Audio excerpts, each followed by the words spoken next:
নমস্কার বন্ধুরা, ডিমস কিচেন চ্যানেলে আপনাদের অনেক অনেক অনেক স্বাগত। আশা করি সবাই ভালো আছেন, সুস্থ আছেন। আলু পকোড়া তো আপনারা অনেকভাবেই খেয়েছেন। একবার এইভাবে বানিয়ে দেখুন, দারুণ লাগবে। আর বাইরে থেকে যেমন ক্রিসপি, ভিতরটা তেমনই ঝুষি হবে। চলুন রেসিপিটি দেখে নেওয়া যাক। এর জন্য আমি দুটো আলু নিয়েছি। আলুটা ধুয়ে পরিষ্কার করে নিয়েছি। এবার আলুটাকে ছিলে নেব।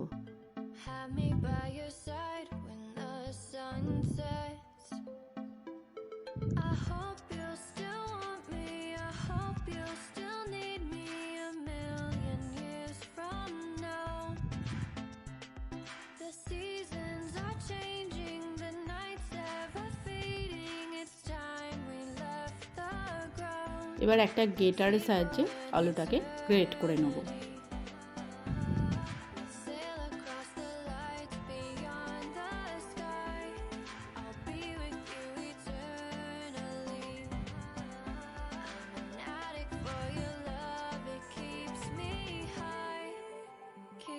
আলুটা গ্রেট করা হয়ে গেছে, দেখুন কত সুন্দর হয়েছে।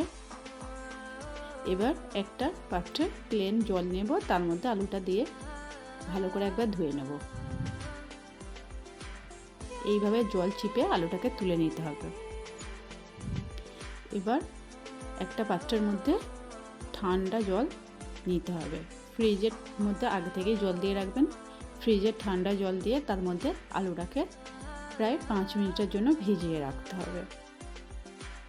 5 মিনিট হয়ে গেছে। আবারও আলু থেকে জলটা চিপে বের করে তুলে নেব আলুটা।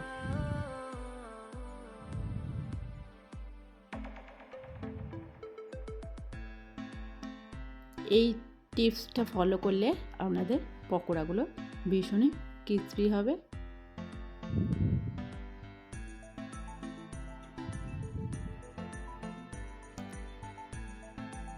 এবার আলুর মধ্যে অ্যাড করে দেবো গ্রেট করে নেওয়া আদা। তারপর এর মধ্যে অ্যাড করে দেবো কাঁচা লঙ্কা কুচি।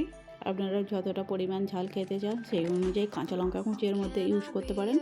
আপনারা এর মধ্যে ধনিয়া পাতাও কুচি ইউজ করতে পারেন, তাহলে টেস্টটা ভালো আসবে। এরপর অ্যাড করে দিলাম হলুদ গুঁড়ো। তারপর দিয়ে দেব হাফ চা চামচ জিরে গুঁড়ো।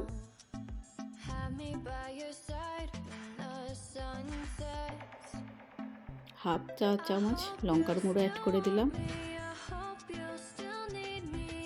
দিয়ে দিলাম হাফ চা চামচ ধনিয়া গুঁড়ো।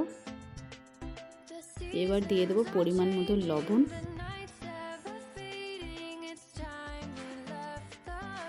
তিন টেবিল চামচ আমি বেসন ইউজ করেছি। সেম পরিমাণে আমি কর্নফ্লাওয়ারটাও এর মধ্যে অ্যাড করে দেব। এবার দিয়ে দেব অল্প একটু গরম মশলা গুঁড়ো। আপনারা চাট মশলাও ইউজ করতে পারেন। আর এর মধ্যে অল্প একটু গোলমরিচের গুঁড়ো দিলে টেস্টটা আরও বেশি ভালো আসবে।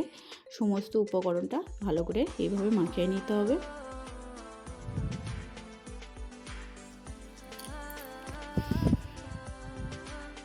দেখুন মাখা কমপ্লিট হয়ে গেছে। এবার একটা কড়াইয়ের মধ্যে আমি তেল গরম করতে দিয়েছিলাম, পকোড়াগুলো ভেজে নেব।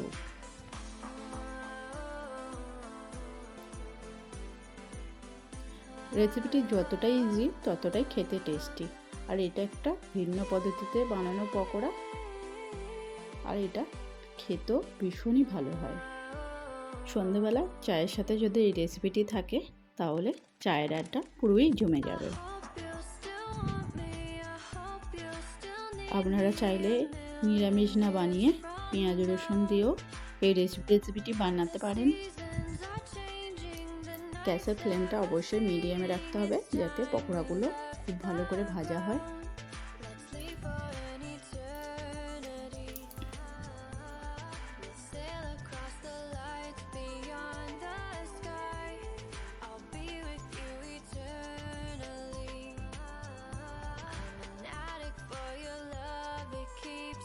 দেখুন পকোড়াগুলো ভাজা কমপ্লিট হয়ে গেছে। আমি অপর দিকটাও উল্টে দিয়ে খুব ভালো করে পকোড়াগুলো ভেজে নিয়েছি।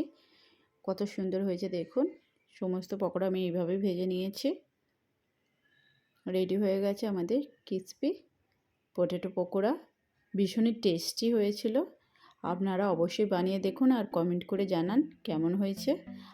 আর অবশ্যই ভিডিওটিতে একটি লাইক করে চ্যানেলটিকে সাবস্ক্রাইব করে নেবেন। আজকের মতন এই পর্যন্ত, আবারও দেখা হচ্ছে পরবর্তী একটা রেসিপি নিয়ে।